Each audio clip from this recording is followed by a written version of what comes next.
विनम्र आग्रह करती हूं कि आप अपना संबोधन देकर यहाँ उपस्थित लोगों को अपने आशीर्वचनों से सिंचित करें।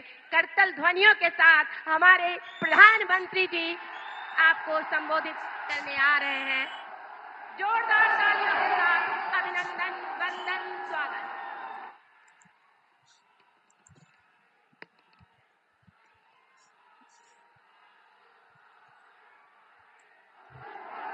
भारत माता की, भारत माता की। महान स्वतंत्रता सेनानी खुदीराम बोस जुब्बा साहनी के ई वीर भूमि अपने सबके अभिनंदन करे थी। साथियों, मुजफ्फरपुर आता हूं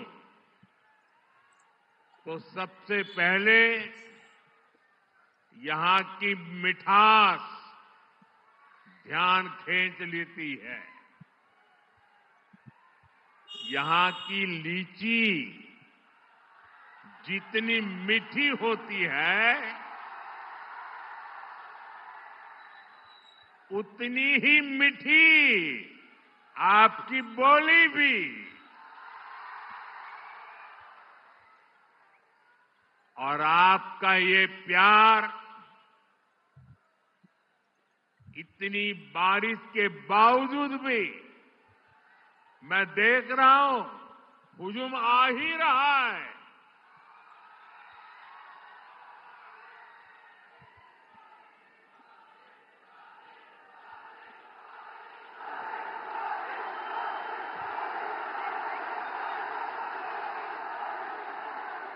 बिहार के मेरे भाई बहनों, बिहार के मेरे मालिकों, मैं आपका बहुत बड़ा कर्जदार हूं। और यहां तो इतनी बड़ी संख्या में युवा आए हैं।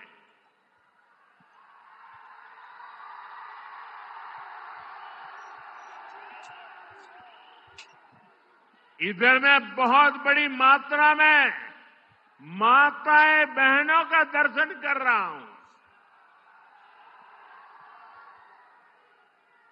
ये विशाल जनसागर बता रहा है फिर एक बार एनडीए सरकार,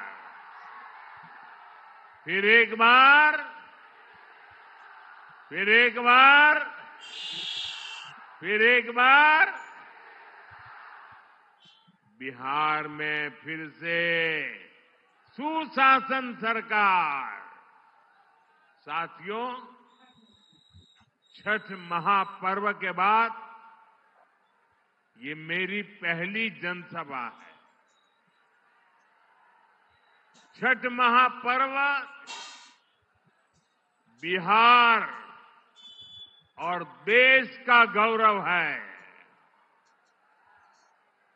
देश और दुनिया में छठ महापर्व मनाया जाता है। हम छठ के गीत सुनते हैं तो भाव विभोर हो उठते हैं।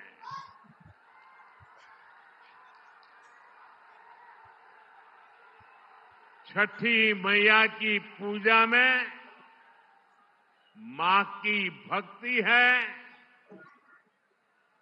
छठी मैया की पूजा में समता, ममता और सामाजिक समरसता है।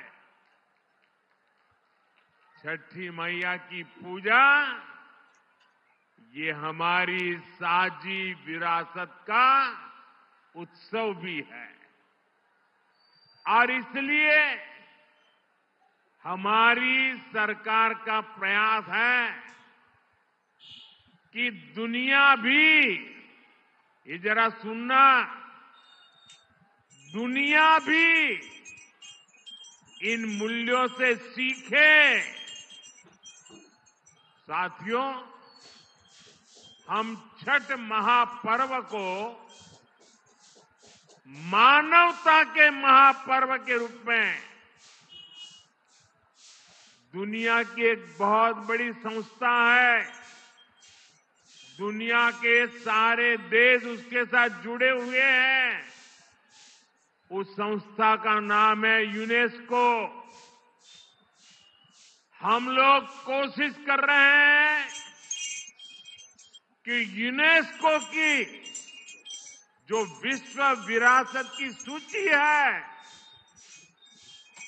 पूरी दुनिया की ये महत्वपूर्ण संस्था यूनेस्को, और उसमें जो विश्व विरासत की सूची बनती है, बड़ी जांच पड़ताल के बाद बनती है, लंबी प्रक्रिया के बाद बनती है।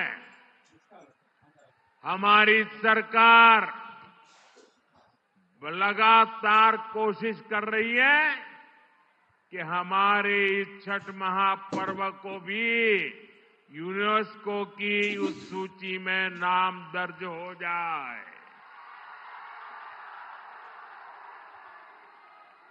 मुझे बताइए, हर बिहारी को गर्व होगा कि नहीं होगा? जरा पूरी ताकत से बताइए।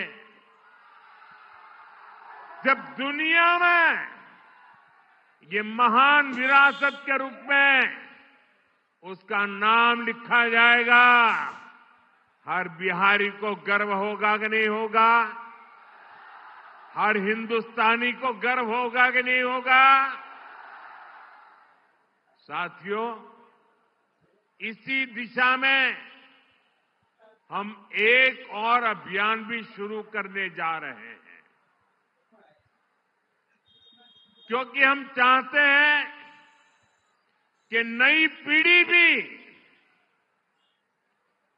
इस छठ महापर्व में गीतों की जो महान परंपरा है, गीतों के माध्यम से एक पीढ़ी को दूसरी पीढ़ी तक छठ महापर्व की संस्कार प्रक्रिया चलती है। उसको देशव्यापी ताकत देने के लिए हम पूरे देश में विभिन्न कलाकारों द्वारा छठ पूजा के भजनों की एक स्पर्धा करने वाले हैं। और छठ पूजा के पहले स्पर्धा कर रही है, ताकि नए नए कलाकार, नए नए गीत, नई नई भक्ति, नई नई भावना, इसको व्यक्त करने का देश की हर भाषा के लोगों को मौका मिले। इसमें जनता ही चुनेगी कि उन्हें कौन कौन से गीत सबसे ज्यादा अच्छे लगते हैं। जो टॉप के गीत चुने जाएंगे, उन्हें लिखने वाले, उन्हें गाने वाले गायकों, उन सबको अगले साल छठ पूजा से पहले सम्मान किया जाएगा, उन्हें पुरस्कार दिया जाएगा। और ये विचार मुझे इसलिए आया कि मैं इस बार ट्रैवलिंग में जब होता था,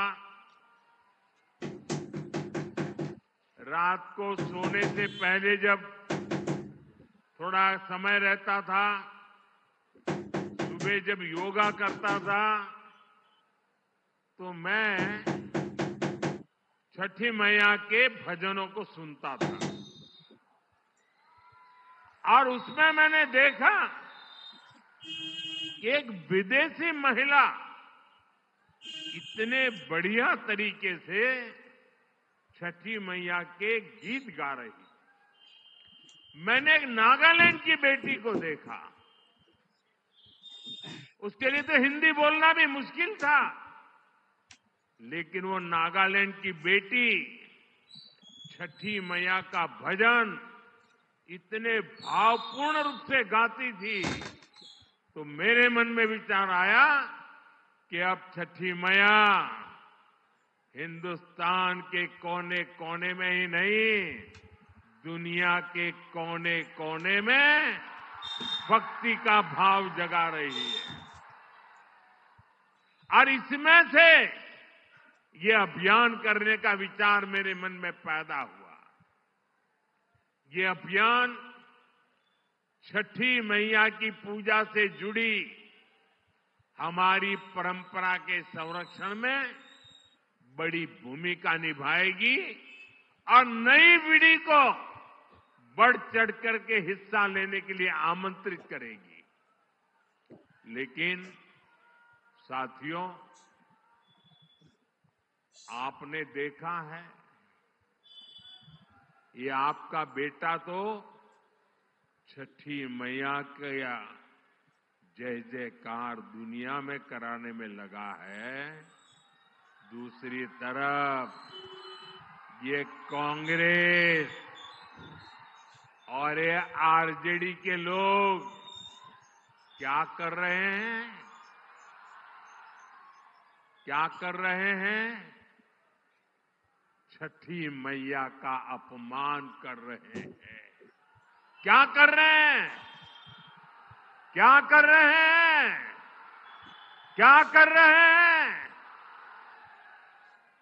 आप मुझे बताइए, क्या कोई कभी चुनाव में वोट पाने के लिए छठी मैया का अपमान कर सकता है क्या? क्या ऐसा अपमान बिहार सहन करेगा क्या? क्या ऐसा अपमान हिंदुस्तान सहन करेगा क्या? क्या मेरी माताएं जो निर्जला उपवास करती है, क्या वो सहन करेगी क्या? आरजेडी कांग्रेस के लिए कैसी बेशर्मी से बोल रहे हैं। उनके लिए तो छठी मैया की पूजा एक ड्रामा है, नौटंकी है। आप उनकी बातों से सहमत है क्या? ऐसे लोगों को सजा दोगे कि नहीं दोगे? जो माताएं बहनें निर्जला इतना लंबा व्रत रखती है, जो गंगा जी में खड़ी होकर सूर्य देव को अर्घ्य देती है, वो आरजेडी कांग्रेस की नजर में वो तो ड्रामा करती है।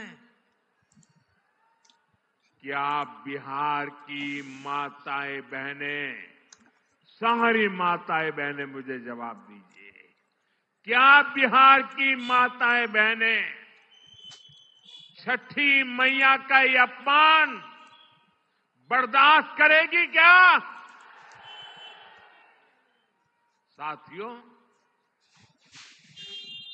ये हर उस व्यक्ति का अपमान है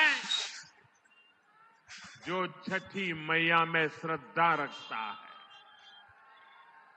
और मैं जानता हूं, छठ पूजा के इस अपमान को बिहार चुनाव नहीं, आने वाले सैकड़ों साल तक भूलने वाला नहीं है। मैं छठी मैया की भक्ति को समझता हूं और इसलिए कहता हूं, सैकड़ों साल तक इस अपमान को छठी मैया की पूजा करने वाला कोई नहीं भूलेगा। साथियों,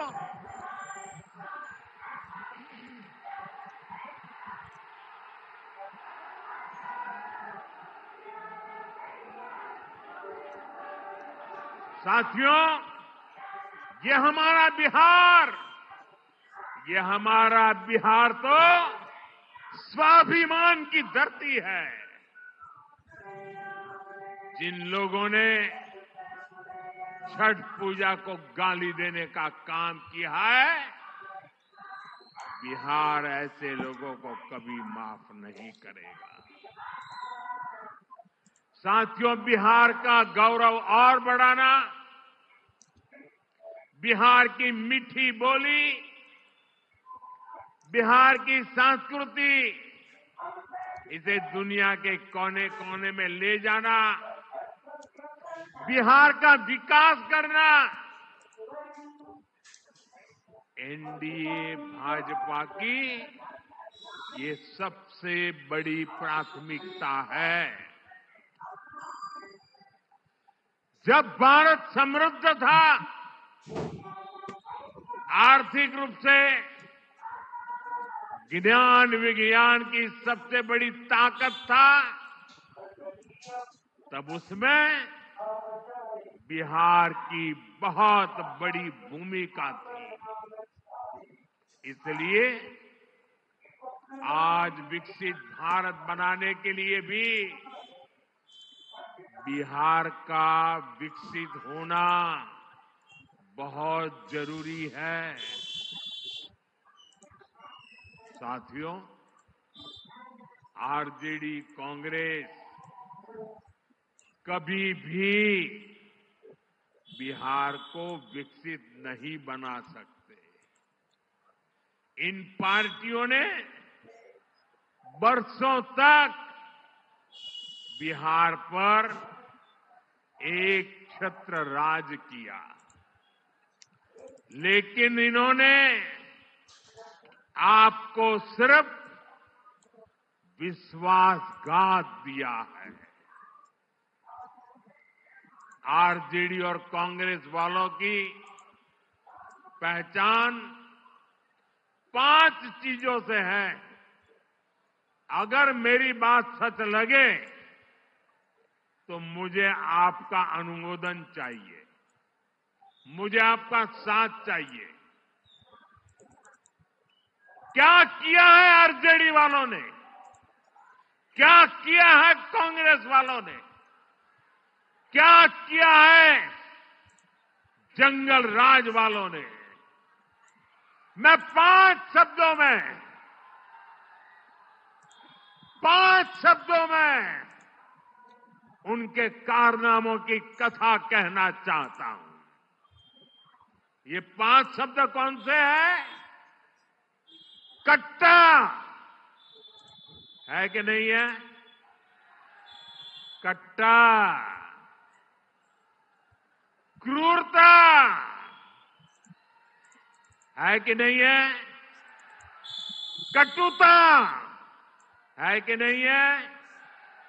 कुशासन है कि नहीं है? करप्शन, मैं दोबारा बोल देता हूं, कट्टा, क्रूरता, कटुता, कुशासन और करप्शन, ये जंगल राज की पहचान है कि नहीं है? आरजेडी की पहचान है कि नहीं है? उनके साथियों की पहचान बन गई है कि नहीं बन गई है? जहां कट्टा क्रूरता का राज हो, वहां कानून दम तोड़ता है। जहां कटुता बढ़ाने वाली आरजेडी कांग्रेस हो, वहां समाज में सद्भाव मुश्किल होता है। जहां आरजेडी कांग्रेस का कुशासन हो, वहां विकास का नामो निशान नहीं होता है। और जहां करप्शन हो, वहां सामाजिक न्याय नहीं मिलता। गरीब का हक लूट जाता है। सिर्फ और सिर्फ कुछ परिवार ही फलते फूलते हैं। आप मुझे बताइए, ऐसे लोग क्या कभी भी, मैं जरा आपसे सुनना चाहता हूं, क्या ऐसे लोग कभी भी बिहार का भला कर सकते हैं क्या? बिहार का भला कर सकते हैं क्या? बिहार का भला कर सकते हैं क्या? बिहार का भला कर सकते हैं क्या? साथियों,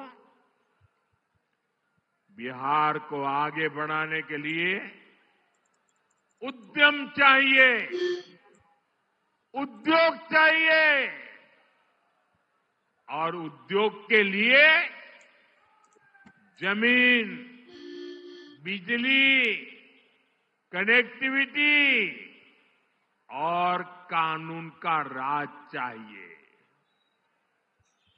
अब सोचिए, जिनका इतिहास जमीन कब्जाने का हो, वो क्या किसी उद्योग को जमीन देंगे क्या?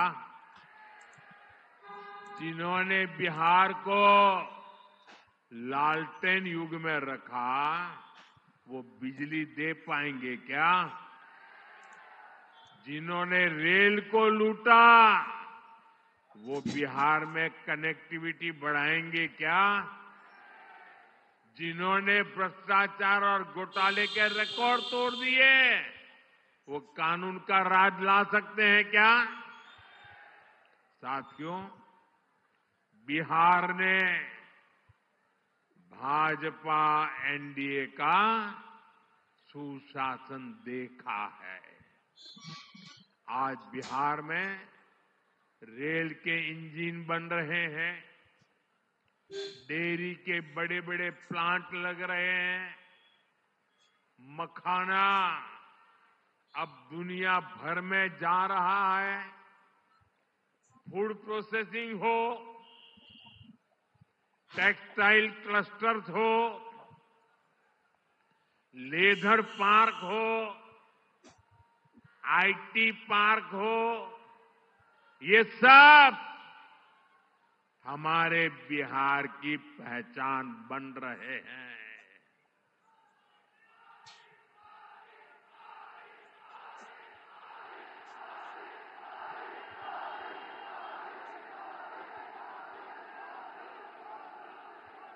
साथियों, कभी बिहार अपनी जरूरत के लिए मछली बाहर से मंगाता था। आज बिहार अपनी जरूरतें तो पूरी करता है, लेकिन बिहार के मेरे भाई बहन मछली दूसरे राज्यों को भी भेज रहे हैं, कमाई कर रहे हैं। ये आत्मनिर्भरता का कितना बड़ा उदाहरण बना है। साथियों, एनडीए का संकल्प है बिहार में पढ़ाई, कमाई, दवाई और सिंचाई, इसके भरपूर अवसर बने। बिहार का बेटा बेटी अब पलायन नहीं करेगा, बिहार में ही काम करेगा, बिहार का ही नाम करेगा।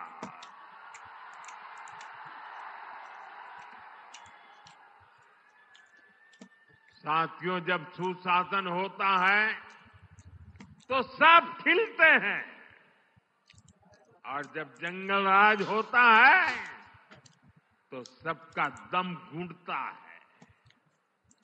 मैं इसका भी एक उदाहरण देता हूं। आजकल पूरा बिहार जीएसटी बचत उत्सव मना रहा है। इससे बिहार के हर परिवार को बचत हो रही है। हमारे नौजवान साथियों में से कोई नई बाइक खरीद रहा है, कोई नई स्कूटी खरीद रहा है। एक ताजा आंकड़ा आया है, आप इस आंकड़े को जरा याद रखना। ये सारे इतने उत्साही नौजवान मैं देख रहा हूं, जरा आंकड़ा याद रखना, पिछले साल यानी एक साल पहले इसी सितंबर अक्टूबर के महीने में बिहार में 50,000 मोटर बिक्री हुई थी। मोटरसाइकिल 50,000 मोटरसाइकिल की बिक्री पिछले 12 महीने पहले हुई। इस साल जीएसटी बचत उत्सव में इस वर्ष के सितंबर अक्टूबर के महीने में बिहार में करीब 1.5 लाख मोटरसाइकिल बिकी है। ये मेरे बिहार के युवा की ताकत है कि नहीं है? ये मेरा बिहार का युवा ताकतवर बन रहा है कि नहीं बन रहा है? यानी बिहार में 3 गुना अधिक मोटरसाइकिल की खरीदारी हुई है।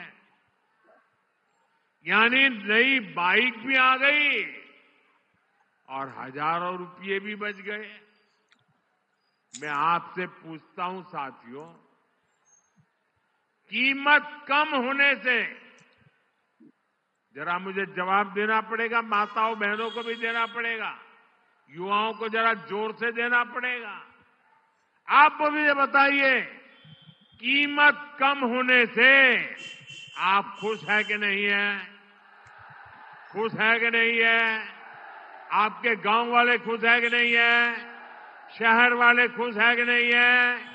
बिहार वाले खुश है कि नहीं है? देश भर के लोग खुश है कि नहीं है? लेकिन साथियों, जंगल राज में ये काम संभव ही नहीं था।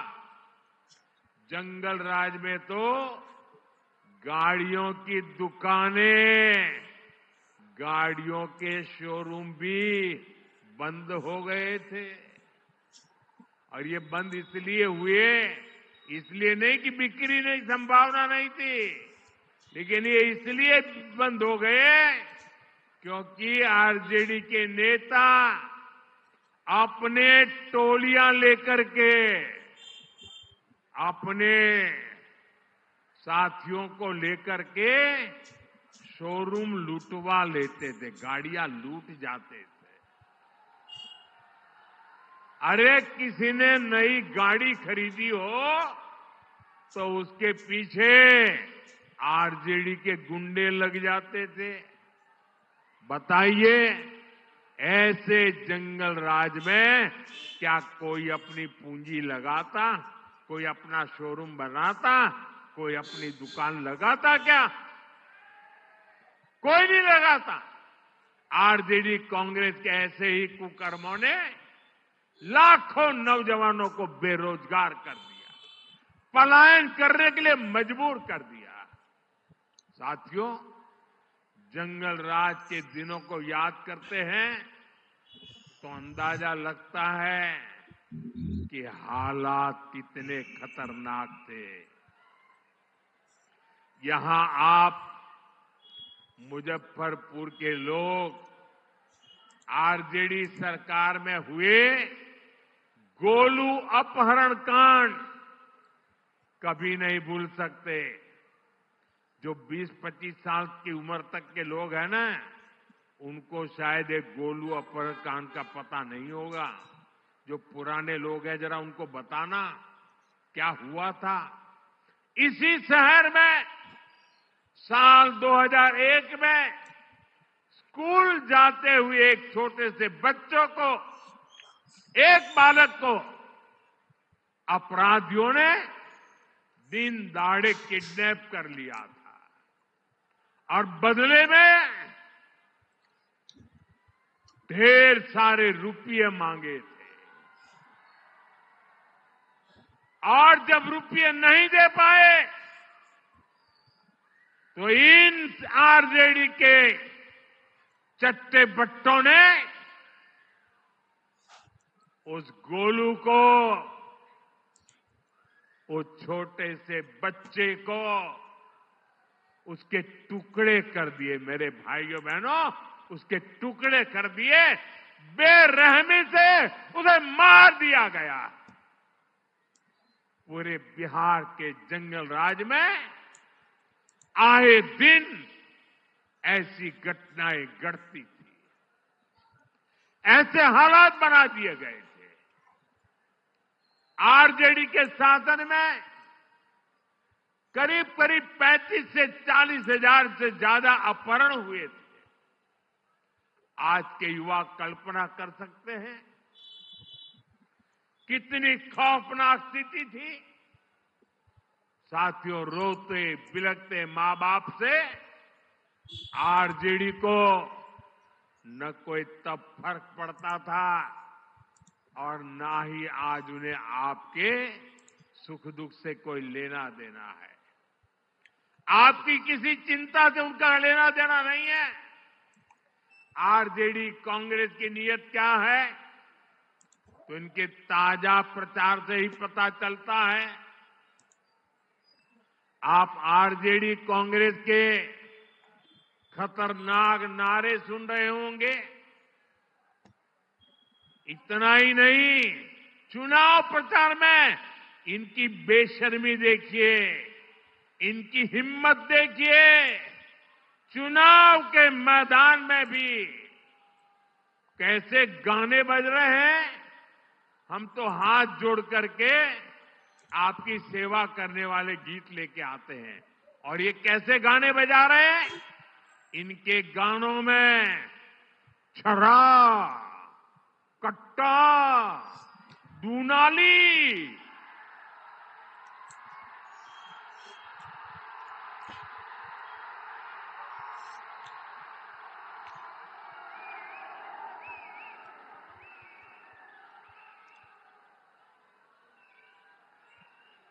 मैं तो सोच नहीं सकता भाई, ये छुरा, कट्टा, दूनाली, इसके गाने और चुनाव के मैदान में। इनका मनसा का ये प्रतिबिंब है, उनकी सोच का प्रतिबिंब है। आरजेडी कांग्रेस वाले बहन बेटियों को उठा ले जाने की धमकियां दे रहे हैं। ये बहन बेटियों को उठाने का खेल चल रहा है, डराया जा रहा है। मेरे नौजवानों मुझे बताइए, क्या आपको ये सब स्वीकार है? क्या ये मंजूर है? क्या बिहार की धरती से इन्हें उखाड़ फेंकना चाहिए कि नहीं उखाड़ फेंकना चाहिए? साथियों, बिहार आत्मनिर्भर भारत अभियान की धुरी बनने जा रहा है। बिहार के हर जिले में कुछ न कुछ ऐसा है जो दुनिया के बाजार में छा सकता है। और साथियों, मेरा सपना है कि दुनिया की हर रसोई में कोई न कोई खाने का ऐसा पैकेट जरूर हो जो मेड इन इंडिया हो, मेड इन बिहार हो। ये काम बिहार का किसान और नौजवान कर सकता है। शाही लीची हो, जर्दालू आम हो, हमारा मगही पान हो, मिथिला मखाना हो, ऐसे अनेक उत्पाद बिहार में पैदा होते हैं। यहां के किसान कतरनी और मरचा चावल उगाते हैं। हमारी सरकार ने इन सभी को जीआई टैग दिया है, यानी दुनिया में इन उत्पादों के साथ अब बिहार का ही नाम आएगा। साथियों, एनडीए की डबल इंजन सरकार बिहार में कृषि आधारित उद्योगों पर, फूड प्रोसेसिंग पर बल दे रही है। इसके लिए भी हमारी सहकारी समितियों को मदद दी जा रही है और हम छोटे किसानों के हितों को भी प्राथमिकता दे रहे हैं। पीएम किसान सम्मान निधि जैसी योजना इसके जीते जागते सबूत है।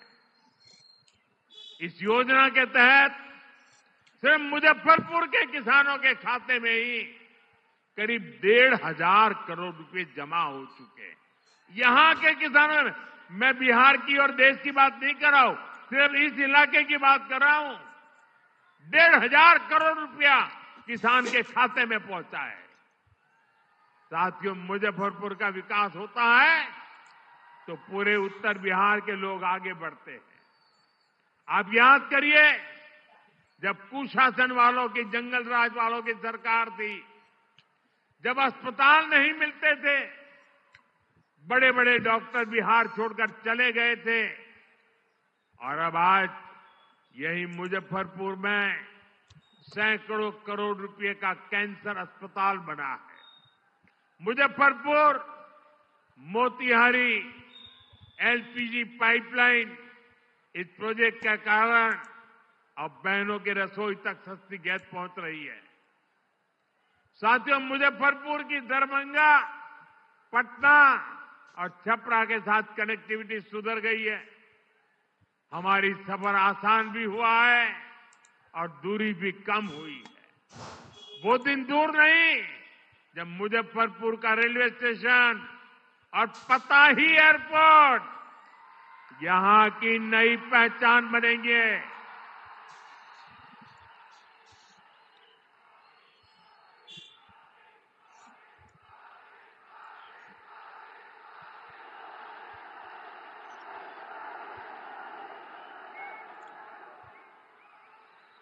साथियों,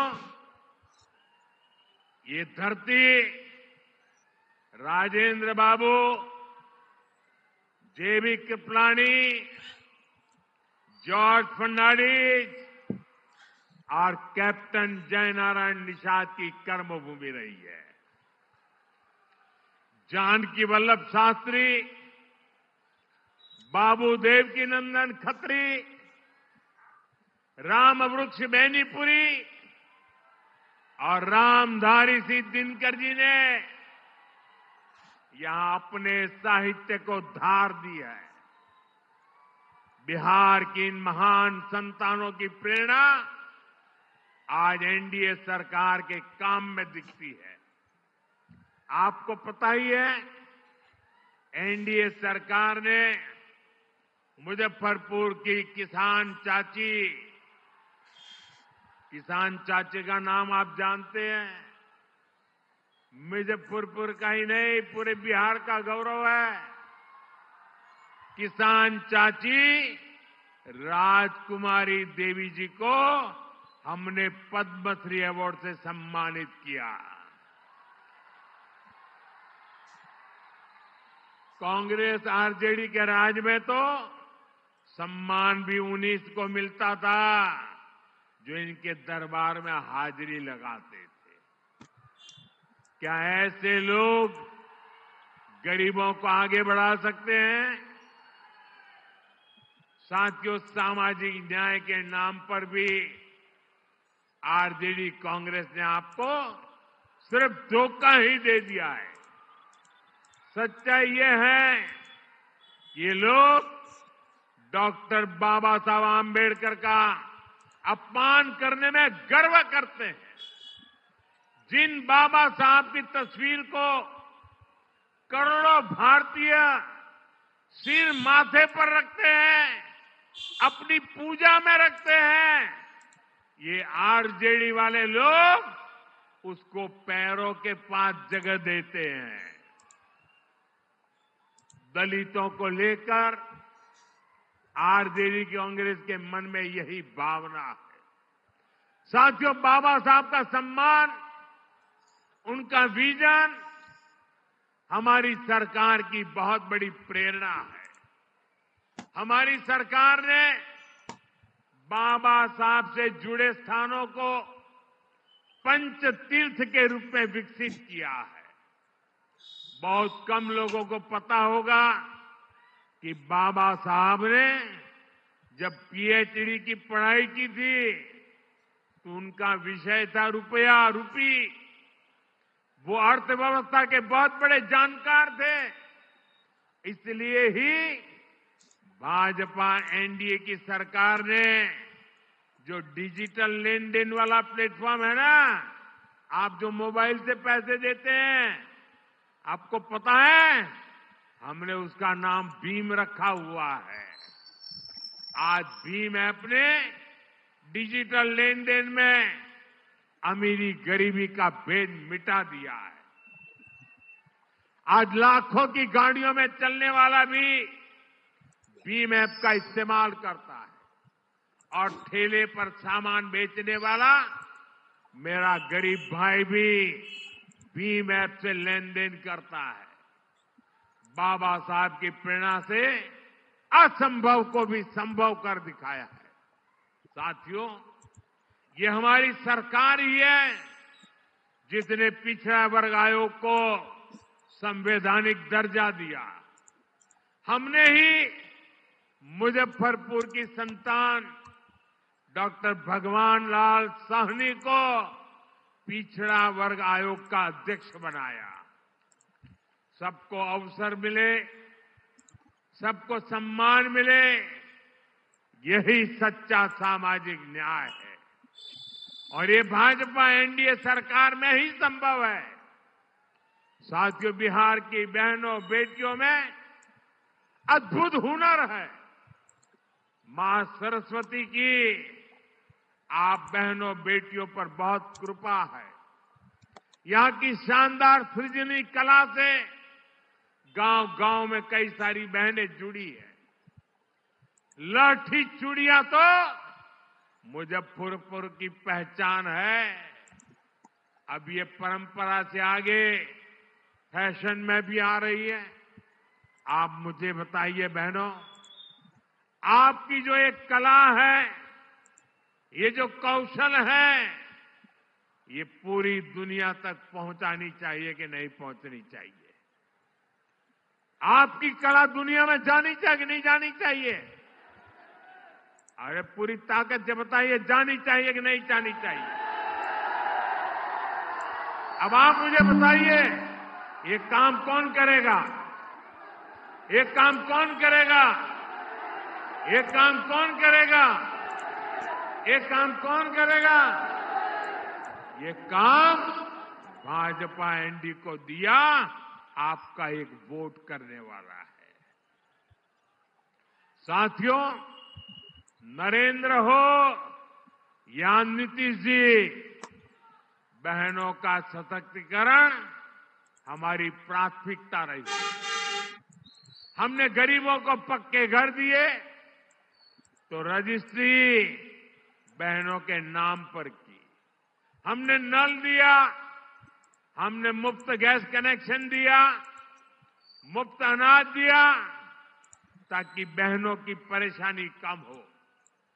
साथियों, अभी यहां नीतीश जी की सरकार ने बहनों के स्वरोजगार के लिए बहुत बड़ी योजना चलाई है। 1,30,00,000 बहनों के खाते में, हर एक के खाते में 10-10 हजार रुपया पहुंच चुके हैं।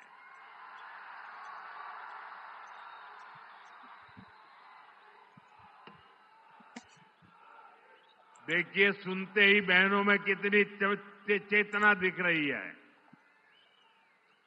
इस पैसे से बिहार की बहनें अपना खुद का कोई न कोई व्यवसाय, कोई न कोई काम शुरू कर रही है। और मैं आपको विश्वास दिलाता हूं, हम यहीं पर नहीं रुकेंगे। जब फिर से एनडीए सरकार बनेगी तो इन बहनों को अपना काम बढ़ाने के लिए और अधिक प्रोत्साहन दिया जाएगा। साथियों, बिहार के चुनावी संग्राम में अब 2 युवकों की जोड़ी ने, जो अपने आप को युवराज ही मानते हैं, इन 2 युवराजों ने झूठे वायदों की दुकान खोल दी है। एक भारत के सबसे भ्रष्ट परिवार का युवराज, दूसरा बिहार के सबसे भ्रष्ट परिवार का युवराज। ये दोनों ही हजारों करोड़ के घोटाले में जमानत पर है, और गांव में जो जमानत पे आता है ना, कोई भी उसका सम्मान नहीं करता है। इन दोनों ने कल भर भर के मोदी को गालियां दी है,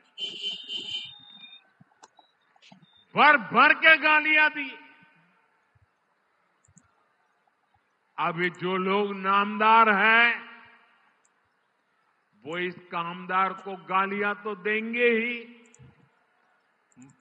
कामदार को गाली दिए बिना नामदार का खाना हजम नहीं होता है। दलित को, पिछड़े को गाली देना तो ये नामदार अपना जन्मसिद्ध अधिकार समझते हैं, और इसलिए ही तो ये लोग मुझे 24 घंटे दुत्कारते रहते हैं, नफरत करते हैं, गालियां देते रहते हैं, गंदी गंदी गालियां देते हैं, सिर्फ इसलिए क्योंकि इन्हें बर्दाश्त नहीं होता कि एक पिछड़ा, एक गरीब घर से निकला, एक चाय बेचने वाला व्यक्ति आज यहां पहुंच गया है।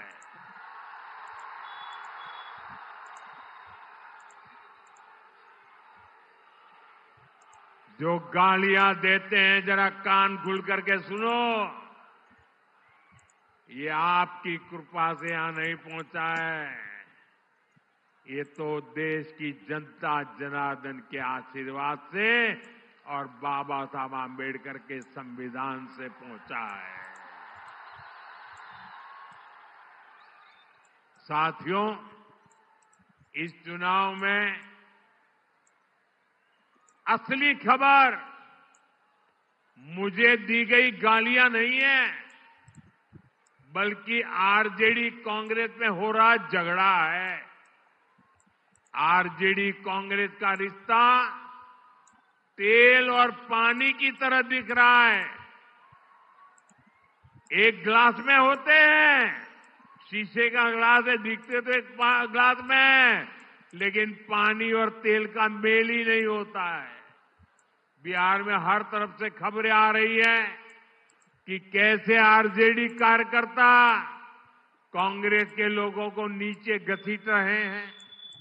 वही कांग्रेस के कार्यकर्ता भी आरजेडी के लोगों से पूरी दुश्मनी निकाल रहे हैं। जमानत पर चल रहे इन दोनों युवराजों ने कल ये दिखाने की बड़ी कोशिश की कि उनके बीच कोई मनमुटाव नहीं है, कोई झगड़ा नहीं है, लेकिन इन्हीं लोगों के लिए कहा गया है, ऊपर से तो दिल मिला, भीतर फाके तीन। साथियों, इन्हें जो चीज एक साथ ले आई है वो है सत्ता का लालच। इन्हें किसी भी तरह बिहार की सरकार पर कब्जा करना है, ताकि भ्रष्ट परिवार मिलकर फिर से बिहार को लूट सके। मुझे आप बताइए कि आप आरजेडी कांग्रेस को फिर से, मुझे आपका जवाब चाहिए, जनता का जवाब चाहिए। आप मेरे मालिक हैं, आप जो कहेंगे वो मुझे मंजूर होगा। आप मुझे बताइए, ये जमानत पर निकले युवराजों को हम फिर से बिहार लूटने की इजाजत देंगे क्या? बिहार लूटने देंगे क्या? इन लोगों को बिहार लूटने का हक दे देंगे क्या? साथियों, आज हर सर्वे में एक बात खुलकर सामने आ रही है। इस चुनाव में आरजेडी कांग्रेस की अब तक की सबसे बड़ी हार होने जा रही है। सारे सर्वे बता रहे हैं, और सारे सर्वे ये भी बता रहे हैं कि इस चुनाव में एनडीए की सबसे बड़ी जीत होने वाली है। और इसी चुनाव में आरजेडी कांग्रेस को अब तक की सबसे कम सीटें मिलने वाली है। ये एक नया इतिहास बिहार के युवा, बिहार की महिला, बिहार का किसान, बिहार का मछुआरा बना रहा है। और इसी से आरजेडी कांग्रेस वाले बुरी तरह घबरा गए हैं। अपने घोषणा पत्र में ये लोग ऐसी ऐसी बातें बोल रहे हैं कि सिर्फ और सिर्फ झूठ है। ये लोग इतना फेंक रहे हैं कि इनके समर्थकों तक को हजम नहीं हो पा रहा है। मैं देख रहा था बिहार के युवा कैसे सोशल मीडिया पर इन लोगों का मजाक उड़ा रहे हैं। ये आरजेडी कांग्रेस वाले बिहार के लोगों की बौद्धिक क्षमता को कम आंकने का पाप कर रहे हैं। मैं जानता हूं बिहार के लोग आरजेडी कांग्रेस के झांसे में नहीं आएंगे, फिर एक बार एनडीए सरकार बनाएंगे। साथियों, बिहार अब विकास की रफ्तार पकड़ चुका है। यहां इस क्षेत्र में 6 नवंबर को मतदान है। कब है? कब है? जरा जोर से बोलिए, मतदान कब है? मतदान कब है? 6 नवंबर, याद रखें। आपको अपना वोट बिहार की समृद्धि का नया रास्ता बनाने के लिए करना है। मेरी बात याद रखिएगा, पहले मतदान फिर जलपान। आप इतनी बड़ी संख्या में एनडीए के इन सभी उम्मीदवारों को आशीर्वाद देने के लिए आए।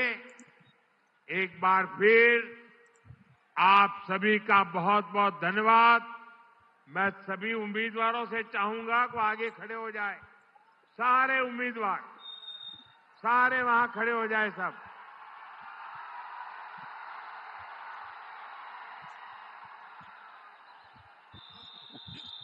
मेरे साथ बोलिए, भारत माता की, भारत माता की, भारत माता की। जरा थोड़ा पीछे खड़े रहेंगे तो अच्छा होगा, थोड़ा, क्योंकि मैं आपको मिलता हुआ जाना चाहता हूं। हाँ, शाबाश। मैं आप सबको मिलकर के शुभकामना देना चाहता हूं। आपके पास आऊंगा। जनता जनार्दन आपको आशीर्वाद देने आई है। यही हमारे मालिक है। बोले भारत माता की, भारत माता की। बहुत बहुत धन्यवाद। रफ्तार